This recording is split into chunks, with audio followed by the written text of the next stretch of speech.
Hello everybody, Tiberius here. I'm just starting out here with creating some serious YouTube content. Well, semi-serious I should say. I'm trying to get a feel for whether or not this is something I want to do on like a regular basis, or make it into a second job, or just have a fun little every now and then type thing. I will say I want to play this entire Mass Effect trilogy in this sort of format of just being chill and talking. We'll talk about the game, things I like about it, things I don't like about it. Try to have a fun, good time.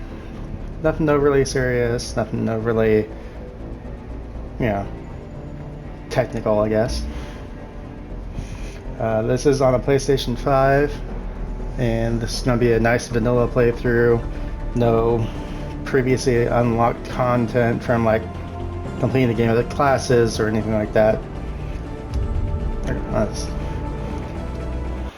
gonna start off with the good old female Shep. I love Jennifer Hale's voice acting. I like all the voice acting in Mass Effect trilogy. All of it's really good, really top notch. Plus the music, really good music. I need to find the soundtrack for this game again. I could not find my original for this.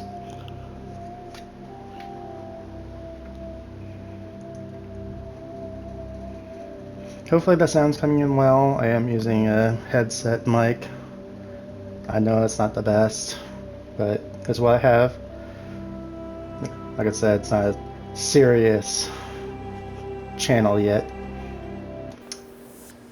So let's go ahead and do a custom female shepherd. Military database. Classified information requested. Establishing secure connection. Secure connection confirmed.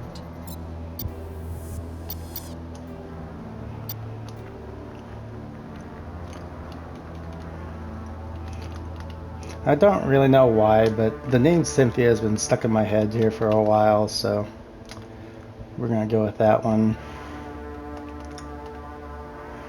Please log in to access your profile.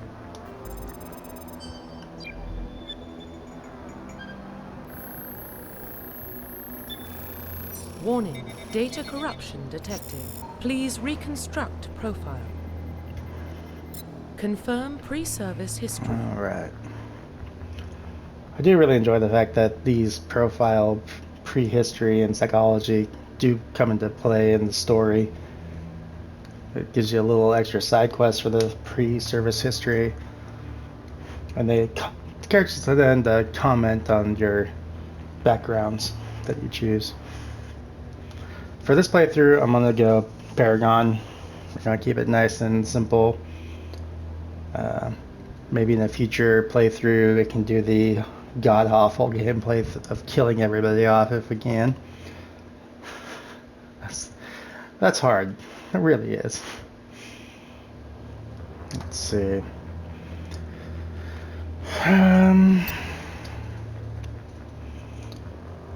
not sure if I'm going to be doing a lot of extra reading for these things. I'll probably just let them sit on the screen for a few moments. Maybe on key things, we'll read them.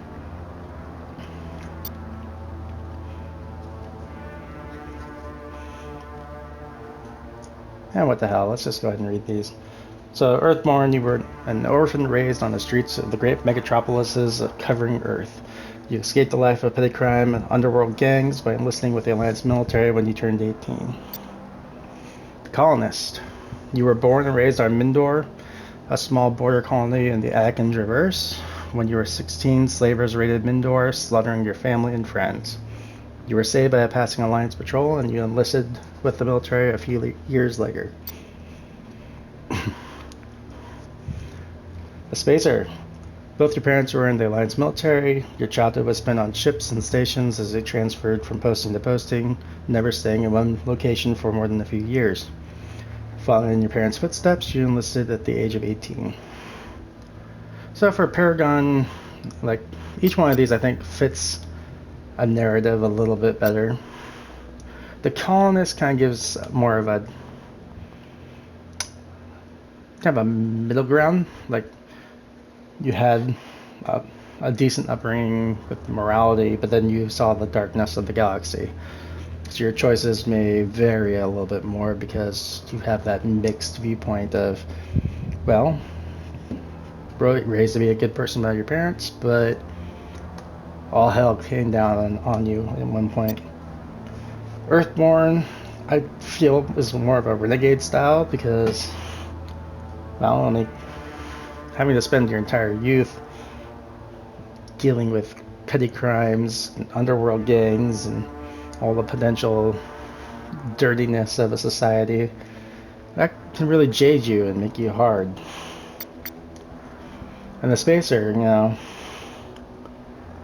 you had a fairly strict upbringing probably with both parents in the military, and it's kind of influenced you to think in a particular set of ways towards a goal, which I feel, since nothing negative had happened with the Spacer background, it's leads you to be more positive minded. Confirm psychological profile. Alright, so here we have the Sole Survivor. During your service, a mission you were on went horribly wrong. Trapped in an extreme survival situation, you had to overcome physical torments and psychological stresses that would have broken most people. You survived while all those around you fell, and now you alone are left to tell the tale. Again, this one's kind of more like that middle ground. You managed to keep that spark of hope alive and get through a situation that most people probably never would have gotten through. War Hero. Early in your military career, you found yourself facing an overwhelming enemy force. You risked your own life to save your fellow soldiers and defeat the enemy despite the impossible odds. Your bravery and heroism have earned you medals and recognition from the Alliance fleet. I mean, this one's definitely more of a Paragon because you took a risk. You put your own life on the line to save as many people as you could. Somebody who's renegade's not necessarily going to take that, but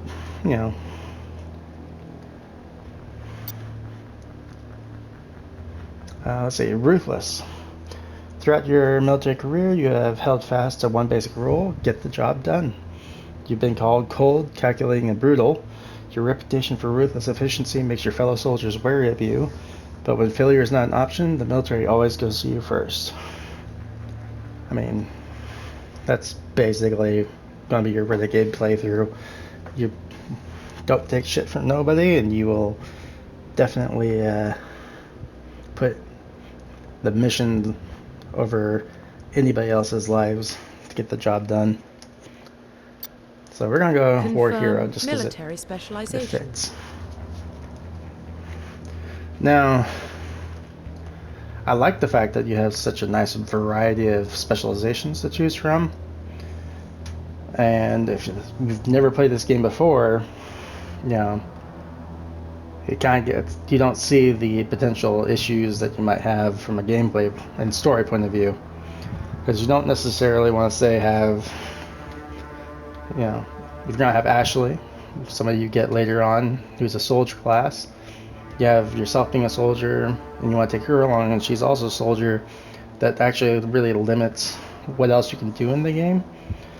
And in some cases, like the Adept, you may have a very similar situation of, well, now you don't have enough base damage to really handle situations for certain missions where you have to take the Yara with you, who's the other Adept. So each of these specializations, they're good, they're fun. I think Adept and Sentinel are probably the two most difficult classes to play as, because you don't really get a lot of damage increases with weapons with these.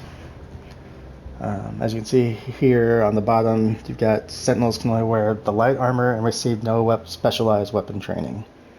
That hurts. Adepts at least gets pistols. But pistols, again, are limited in their own way, being a slow-firing, low-damage option. My personal favorite's the Infiltrator.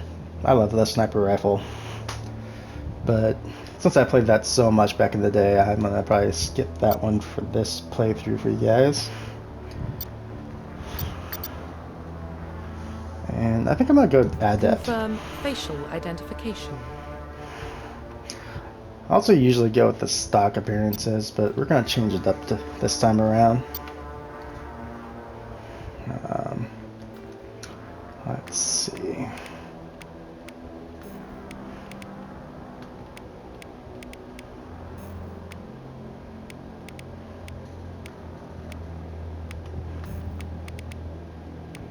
Let's go there.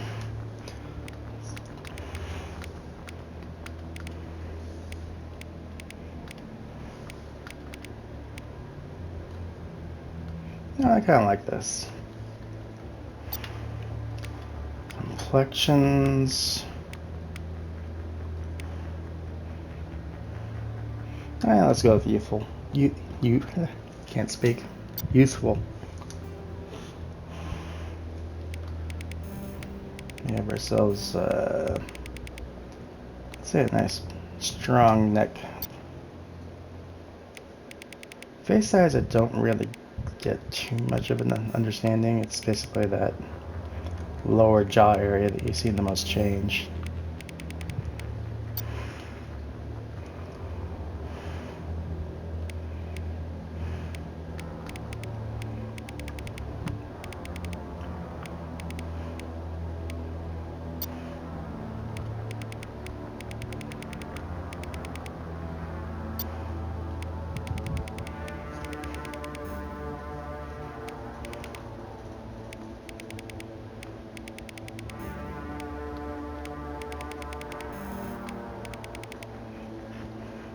I can't see much of a difference on that one.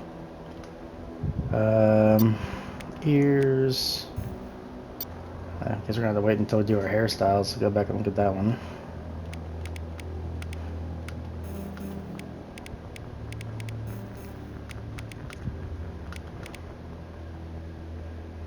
Yeah, sure.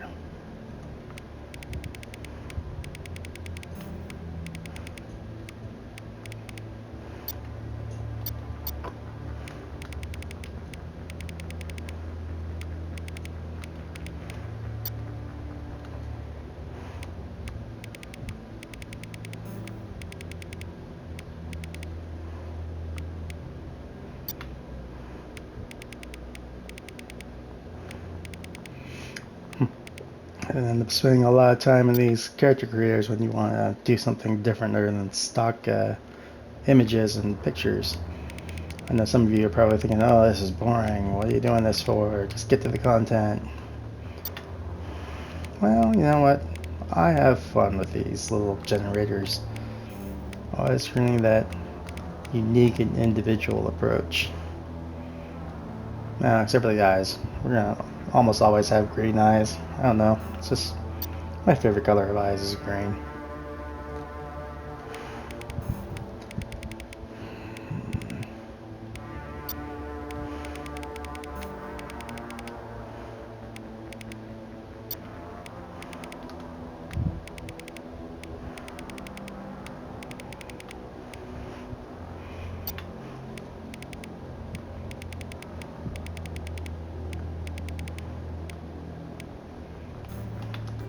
Whoops.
Yes, I do like the red hair.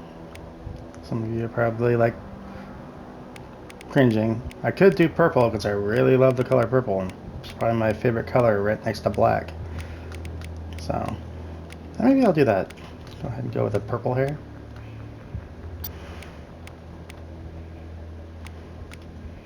Gets a few people cringing at that idea.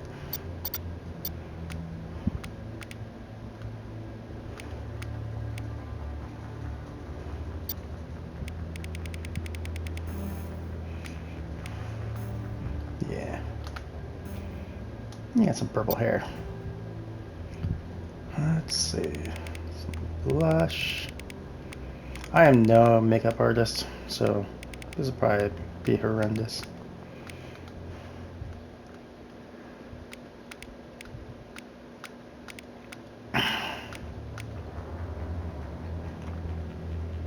So that's not bad.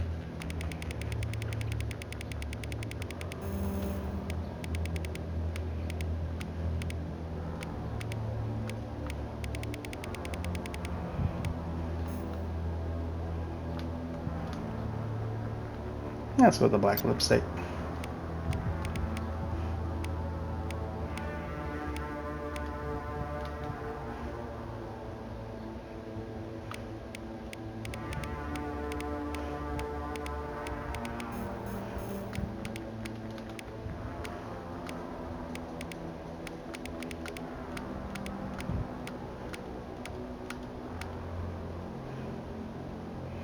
I think the extra darkness here actually helps bring out those eyes a little bit better. Let's go with that.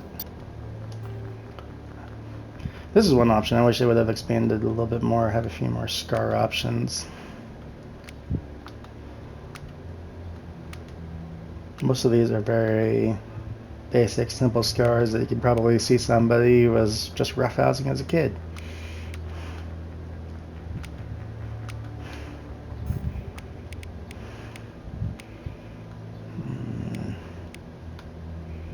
Put the scar under the right eye. Alright, I think that's good. Let's have some fun. Whoops. Don't want to cover. Profile reconstruction complete. Alright, let's get into this. Welcome Cynthia Shepard to Identification the confirmed. world of Mass Effect. Let's go ahead and do hardcore, challenge ourselves a little bit. I'm going to turn subtitles on. The reason for this is if there's anybody watching this that might be hearing impaired, they can at least still know what's kind of going on in the game. I'm going to let my squad members have free usage of their power. And yeah, we'll get the honest save on.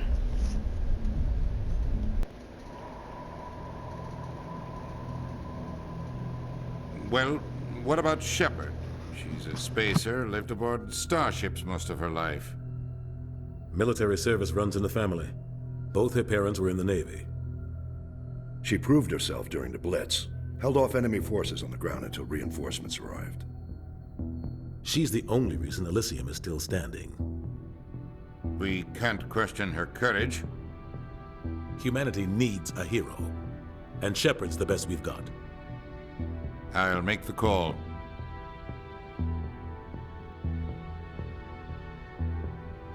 Alright, in the year 2148, explorers on Mars discover the remains of an ancient spacefaring civilization. In the decades that followed, these mysterious artifacts revealed startling new technologies, enabling travel to the furthest stars. The basis for this incredible technology was a force-controlled Barrett. Never have enough time to read that out loud. Hopefully you guys are able to catch that. I'm also not very fast reader. I tend to get myself tongue-tied over things. Relays in range. Initiating transmission sequence. Commander?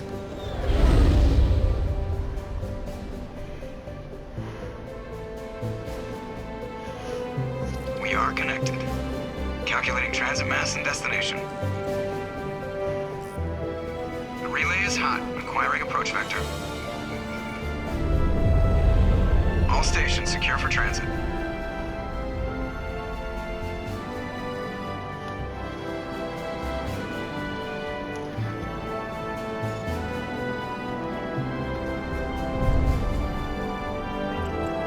is green. Approach run has begun.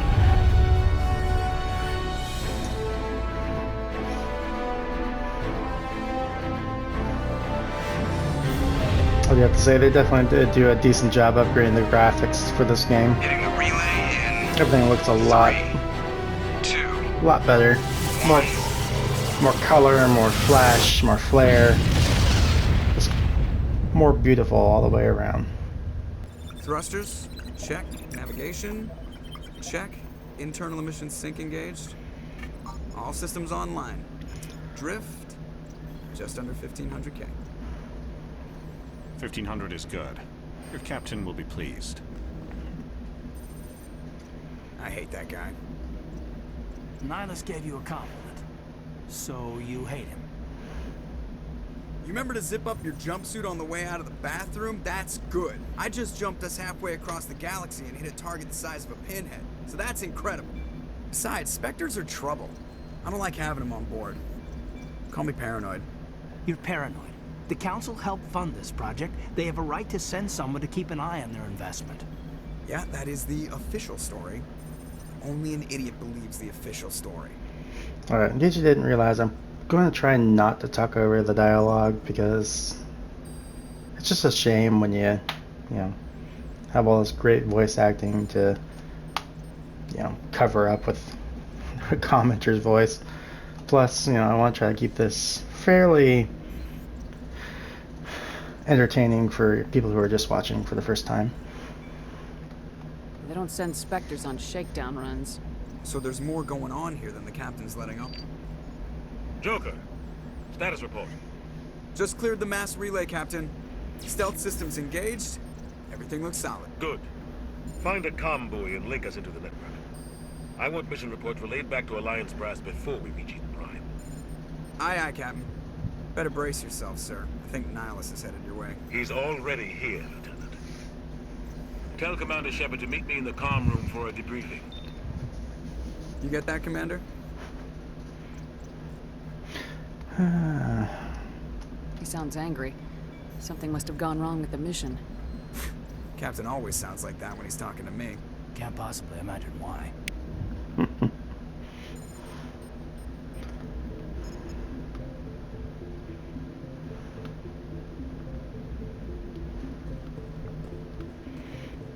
I don't know why, but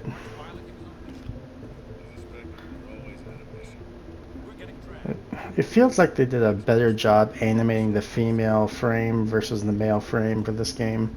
The males just seem to be so rigid and blocky when they're moving around. They don't quite feel so organic. Congratulations, Commander. Looks like we had a smooth run. You heading down to see the captain? Sounds like you don't trust our Turian guest. Sorry, Commander. Just having a chat with Adams down at engineering. I didn't mean to cause any trouble. But you have to admit, something's odd about this mission. The whole crew feels it. You think the Alliance brass is holding out on us? If all we're supposed to do is test out the stealth system, why is Captain Anderson in charge? And then there's Nihilus. Spectres are elite operatives, top covert agents. Why send a Spectre, a Turian Spectre, on a shakedown run? It doesn't add up. Actually, it makes a little bit more sense as a Turian Spectre over a Solarian or a Sari, because the Turians actually have more experience with humans. And Turians, gained a respect for the humans during their war with them. What do you know about the stealth systems? I just know it masks our location from scans and sensors. Cutting-edge technology. The Normandy's the only ship with this prototype drive. But why are we fully staffed? A skeleton crew would be cheaper, less chance of security leaks too. Plus there's Nihilus. It's pretty obvious the shakedown run is just a cover. Granted, both sides have their resentments over the war, but that's understandable considering what little we actually know about the war and how the First Contact War basically, it was a mistake, a misunderstanding, and both sides could have avoided the conflict. Neither side was free of fault for what happened. For what? Damned if I know, Commander. We're out here on false pretenses. I'm not a fan of being left in the dark. Do you have a problem with the captain? No, man. But I can't figure out what he's doing here. Captain Anderson is one of the most decorated Special Forces officers in the service. If he melted down all his medals, he could make a life-size statue of himself. You don't send a soldier like that on a do-nothing mission. He's treating this shakedown run too seriously. Something big is going on. You don't trust Nihilus? I don't like Turians in general. It runs in my family. My grandfather fought in the First Contact War. Lost a lot of friends when the Turians hit us. That was 30 years ago. You can't blame Nihilus for that. No, I guess not. But it still makes me nervous to have a Spectre on board. Especially a Turian. We're an Alliance vessel, human military, but Nihilus doesn't answer to the captain like the rest of us. Spectres operate outside the normal chain of command. And they don't come along just to observe shakedown runs. Nihilus looks like he's expecting some heavy action. I don't like it. Okay. I'll see if I can get some answers when I see him. Good luck, Commander. Actually, an idea for like another Mass Effect game that maybe isn't a trilogy or a series would be a one-off game for Mass Effect First Contact War. And what I would think would be really cool for them to do for that is to give you a choice between playing as a human or a Turian, where the first basically maybe third or 2/3 of the game you're playing from that perspective of fighting on that side of the war, and then the final third of the game is where the stories kind of converge, and then you're trying to stop the conflict and try to, you know, no matter whether you're playing as a Turian or a human, you find some way to bridge the problem and bring a resolution and an end to the First Contact War. You know, I like these types of games, but I think a lot of times we get so short-sighted about playing from the human perspective that we never actually get to see a story driven from the aliens' perspective. You know, what do they think? How do they react to the situation of meeting humans for the first time, or interacting with the war from their perspective? I think it'd be a good experience to have that option available for players of games in the future. What do you think, Commander? We won't be staying on Eden Prime too long, will we? I'm itching for some real action. I sincerely hope you're kidding, Corporal. Your real action usually ends with me patching up crew members in the infirmary. You need to calm down, Corporal. A good soldier stays cool even under fire. Sorry, Commander, but this waiting's killing me. I've never been on a mission like this before, not one with a Spectre on board. The eager youth. Just treat this like every other assignment you've had and everything will work out. Easy for you to say. You proved yourself in the Blitz. Everybody knows what you can do. This is my big chance. I need to show the brass what I can do.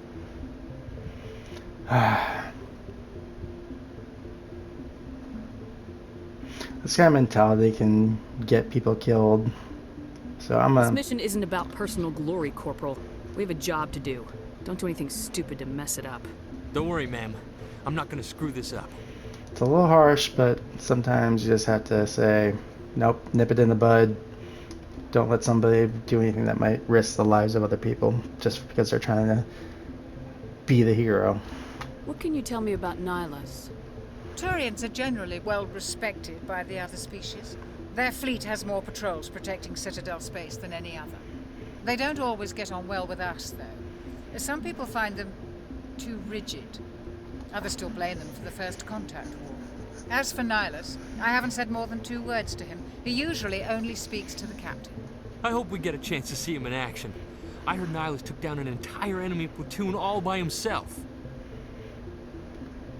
This is another thing. The Turian culture is very interesting because they have a required 4-year service, I believe, for everybody in every citizen of a Turian species has to serve 4 years in the military, guaranteed, no way out.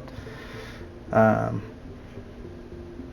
think it makes them a little too, as they said, rigid in their mentalities, and that might have contributed to that first contract war that broke out. What do you know about the Spectres? Only what I've heard. Spectre agents work directly for the Citadel Council. They usually work alone or in small groups. Spectres don't have any official power, though. Basically, they're a shadow organization with a mandate to preserve and protect galactic stability. Protect it at any cost. Don't forget that part. Spectres operate above the law. Why don't we have any of our own people in there? Spectres usually come from the Council races, like the Turians. We've been trying to get a human accepted into their ranks for years now. So far, it hasn't happened. Hey, Commander, you'd make a good Spectre. You're a war hero, right? Held off an entire enemy fleet during the Blitz single-handed? That's the kind of talent the Spectres are looking for. This is all just wild speculation. The Spectres aren't interested in recruiting humans, no matter how capable. You know, it's funny how he's like constantly saying like, you did this all single-handedly, but I doubt that was anywhere near that easy. Like, there's no way you can just do that by yourself. You have to have a support group that believes in you and is willing to also risk themselves to hold off an enemy like that. Romanticization, very dangerous. How do you control agents with unlimited power? I suppose the Council could revoke the Spectre status of an agent who got out of hand. At that point, Citadel Security Services would take over. Those C-Sec grunts wouldn't stand a chance. The Spectres were 20 ordinary soldiers. The Spectres police themselves. An agent goes rogue, they send another agent to take him down. That's Spectre justice. The Corporal's confusing romantic legends with reality, Commander. Unfortunately, that doesn't actually turn out to be such a romantic legend after all, does it? You're from Eden Prime, aren't you, Jenkins? What's it like? It's very peaceful, Commander. They've been real careful with development, so you don't have any city noise or pollution. My parents lived on the outskirts of the colony. At night, I used to climb this big hill and stare across the fields back at the lights from the main settlement. It was gorgeous. But when I got older, I realized it was a little too calm and quiet for me. That's why I joined the Alliance. Even Paradise gets boring after a while. Any idea why Eden Prime was chosen as our destination? Not really sure, Commander. Eden Prime's one of our most stable colonies. Good place to take the Normandy for a shakedown run, I guess. No real danger there. There's gotta be something else going on. We've got a Spectre on board. That's why I'm so wound up. I can't wait for the real mission to start. The captain's waiting for me. Goodbye, Commander. Yeah, even though I really love the series, I do sometimes forget lore and this and that, so, you know, feel free to leave a comment if you remember it differently or if you have better knowledge. Commander Shepard, I was hoping you'd get here first. It will give us a chance to talk.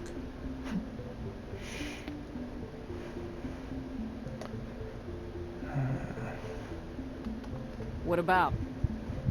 I'm interested in this world we're going to. Eden Prime. I've heard it's quite beautiful. So I sometimes describe a Turian to people who don't know Mass Effect as combining a reptile with a cat.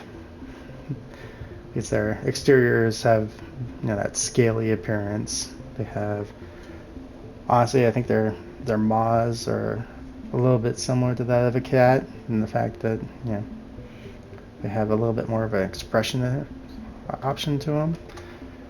And I don't know, for some reason I just see cat. If anybody else has a different idea of what they kind of based the Turian's designs off of, let me know. I'm interested in hearing everybody's, how should I put this? Everybody's opinions and ideas about how they came up with all these different alien races for this game. They say it's a paradise. Yes, a paradise. Serene, tranquil, safe. Eden Prime has become something of a symbol for your people, hasn't it? Proof that humanity can not only establish colonies across the galaxy, but also protect them. But how safe is it, really? Do you know something? Your people are still newcomers, Shepard. The galaxy can be a very dangerous place. Is the Alliance truly ready for this? I think it's about time we told the commander what's really going on. This mission is far more than a simple shakedown run. I also love how the two side mandibles of the Turian are very well used through this series to do facial emotes that, you know, we as humans normally wouldn't like pick up on. But you can actually tell, watching very closely, that Turians have, like, instead of swallowing in nervousness, their mandibles will simultaneously open briefly, or whenever they're nervous or caught off guard, they kind of twitch a little bit. It's pretty cool, actually.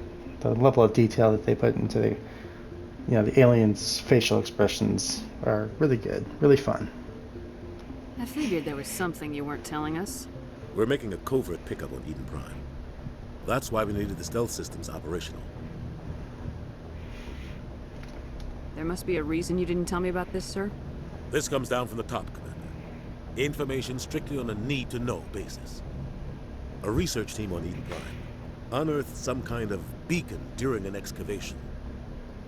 It was Prothean. Keith David, I believe that's his name. The voice for Anderson, absolutely love it. Great voice, great actor. I thought the Protheans vanished 50,000 years ago. Their legacy still remains.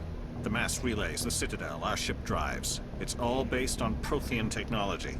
This is big, Shepard. The last time humanity made a discovery like this, it jumped our technology forward 200 years. But Eden Prime doesn't have the facilities to handle something like this. We need to bring the beacon back to the Citadel for proper study. Obviously, this goes beyond mere human interests, Commander. This discovery could affect every species in Council space. Why didn't we keep the beacon for ourselves? You humans don't have the best reputation. Some species see you as selfish, too unpredictable, too independent, even dangerous. Sharing that beacon will improve relations with the Council. Plus, we need their scientific expertise. They know more about the Protheans than we do. The beacon's not the only reason I'm here, Shepard. Nihilus wants to see you in action, Commander. He's here to evaluate you. Yeah, another thing about the Turians, I love the way that they kind of give the voice a little bit like a vibration, I guess, a little bit. It makes them stand out a little bit more. Other species like the Krogan later on are mostly just deep voices, and the Solarians are more of a high pitcher voice. The Turians and then Batarians are probably the more unique of the two, or well, of all the species, not just the two. Guess that explains why I bump into him every time I turn around. The Alliance has been pushing for this for a long time. Humanity wants a larger role in shaping interstellar policy. We want more say with the Citadel Council. The Spectres represent the Council's power and authority. If they accept a human into their ranks, it shows how far the Alliance has come. You held off an enemy assault during the Blitz single-handed. You showed not only courage, but also incredible skill. That's why I put your name forward as a candidate for the Spectres. Why would a Turian want a human in the Spectres? Not all Turians resent humanity. Some of us see the potential of your species. We see what you have to offer to the rest of the galaxy, and to the Spectres. We are an elite group. It's rare to find an individual with the skills we seek. I don't care that you're human, Shepard. I only care that you can do the job. I assume this is good for the Alliance. Earth needs this, Shepard. We're counting on you. I need to see your skills for myself, Commander.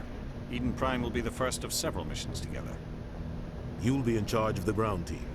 Secure the beacon and get it onto the ship ASAP. Nihilus will accompany you to observe the mission. What do you know about the Protheans? Just what they taught us in school. They were a technologically advanced species that ruled the galaxy 50,000 years ago. Then they vanished. Nobody really knows how or why, though I've heard plenty of theories. But everyone agrees galactic civilization wouldn't exist without them. Their citadel is the very heart of galactic society, and without their mass relays, interstellar travel would be impossible. We all owe the Protheans a great debt. I'd like to know more about Eden Prime before we touch down. It's a peaceful farming world, but it represents something much bigger. Eden Prime is one of our oldest and most successful colonies. It proved we were ready to face the challenges of settling new worlds, to forge a place for humanity beyond Earth. It symbolizes humanity's growth and evolution as a spacefaring species. And after this, it will be known as the world where humans made a discovery of galactic importance. Why is this beacon so important? All advanced galactic civilization is based on Prothean technology, even yours. If we hadn't discovered those Prothean ruins buried on Mars, we'd still be stuck on Earth. That was just a small data cache. Who knows what we can learn from this beacon? What if it's a weapons archive? We can't let it fall into the wrong hands. Like who? The Paragon Traverse isn't the most stable sector of Citadel space. There are plenty of raiders and criminal groups active in the region. They might figure a Prothean beacon is worth the risk of attacking an Alliance ship. Plus, Eden Prime is right on the border of the Terminus systems. The Paragon Traverse is under Citadel protection. If the Terminus systems attack, it's an act of war. Technically, yes. But some of the species in the Terminus might be willing to start a war over this. The last thing the Council wants is to get dragged into a major conflict with the Terminus systems. We have to keep this low-key. Just give the word, Captain. We should be getting close to Eden. Captain, we got a problem. What's wrong, Joker? Transmission from Eden Prime, sir. You better see this. Bring it up on screen.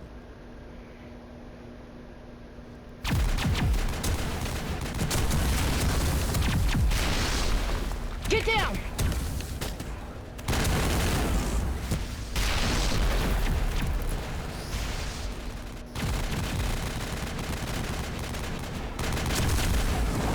We are under attack, taking heavy casualties. I repeat, heavy casualties.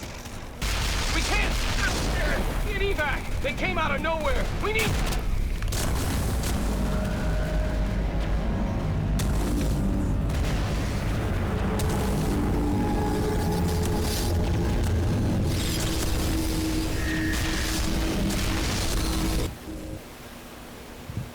Everything cuts out after that. No comm traffic at all. Just goes dead. There's nothing. Reverse and hold at 38.5.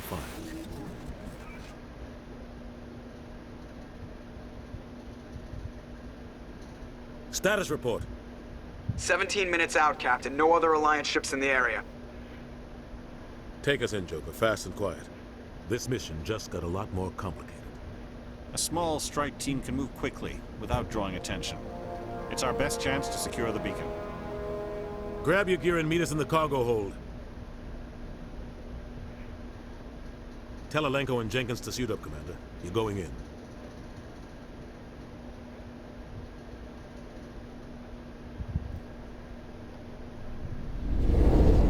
Engaging stealth systems. Somebody was doing some serious digging here, Captain. Your team's the muscle in this operation, Commander.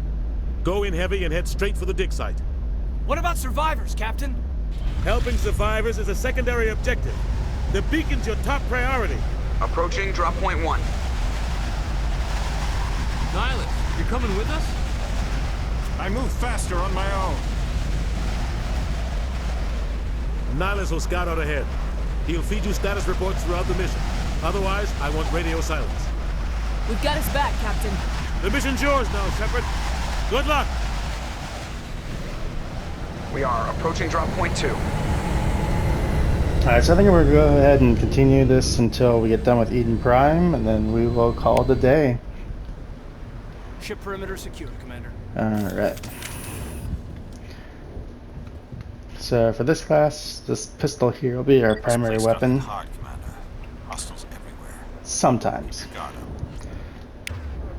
So here we got our power wheel, and here we got our weapons.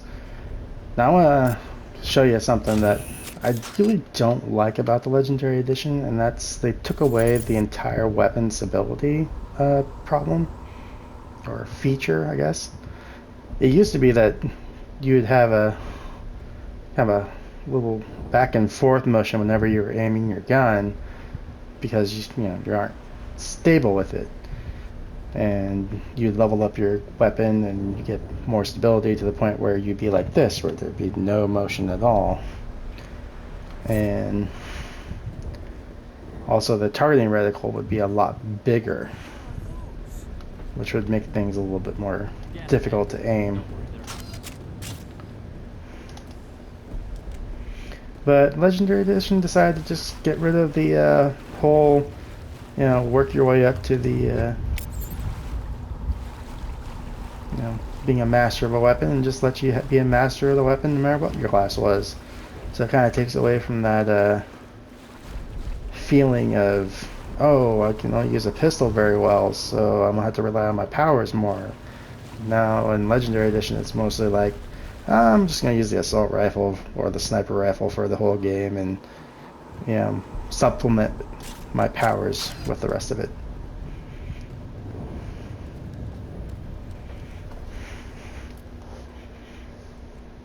Oh, the tutorial prompts.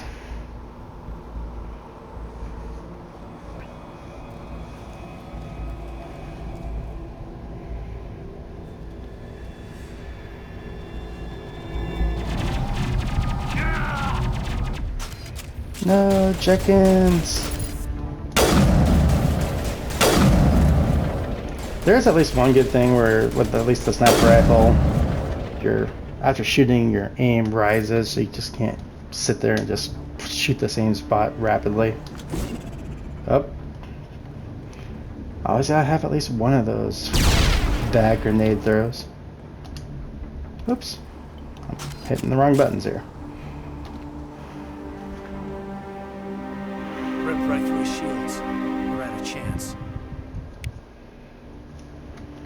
We'll see that he receives a proper service once the mission is complete. But I need you to stay focused. Aye, aye, ma'am. Alright, real quick. We are gonna level up.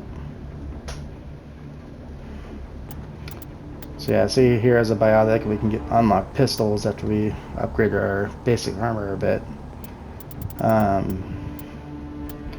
One thing I would recommend, at least for anybody that's thinking about picking up this game, is instead of worrying about these abilities up here first, pick either Intimidate or Charm. That's going to be your Renegade or Paragon options. Charm is Paragon, Intimidate is Renegade, and just max it out.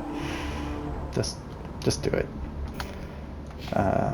You're almost always going to have some situation come up in every mission, at least once, maybe twice, maybe more, where having those maxed out will give you more options in conversations, more options for getting additional gear or credits or any type of resource out there. And then let's see here. For Caden, I always recommend trying to get the decryption and electronics up there early. Reason for that is you want to have electronics because that's actually very helpful for hacking, and the overload ability to shut down an enemy's weapon is really good. Decryption, again, it kind of goes into that whole hacking thing again.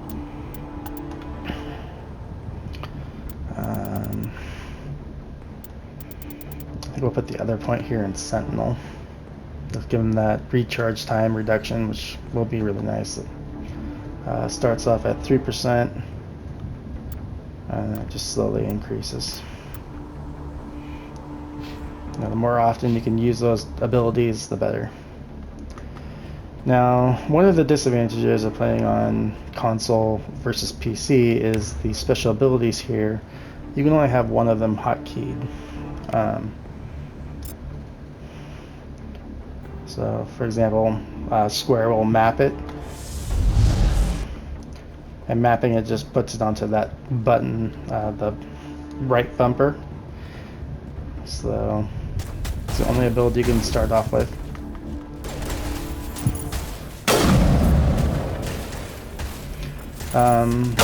Always recommend using cover as much as possible.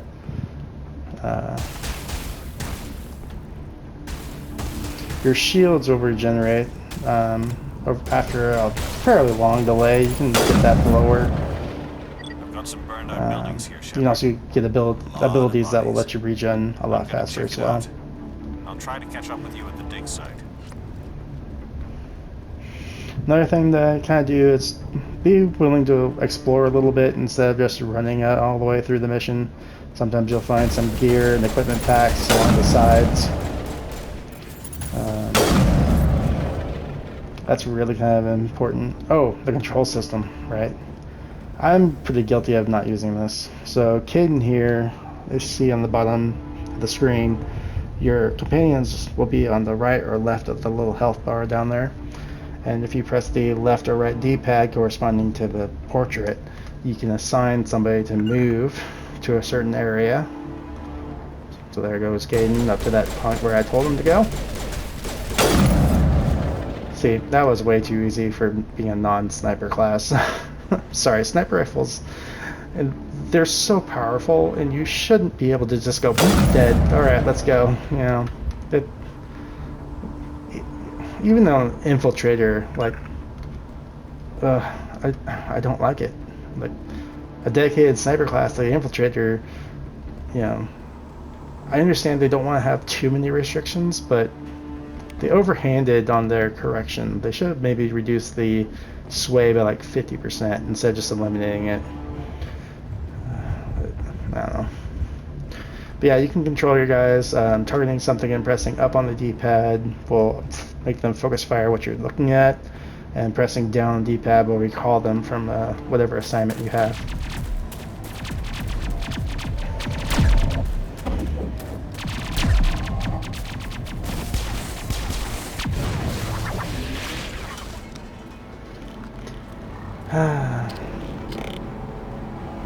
The Geth.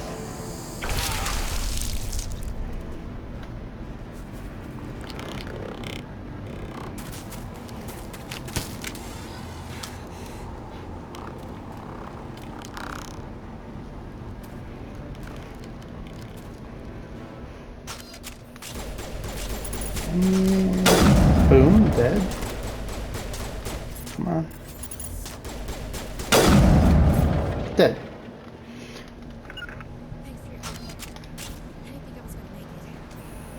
I gotta be honest, Ashley's probably my least favorite character in here, not because of her voice acting or her drawing, but because they wrote her as an anti-alien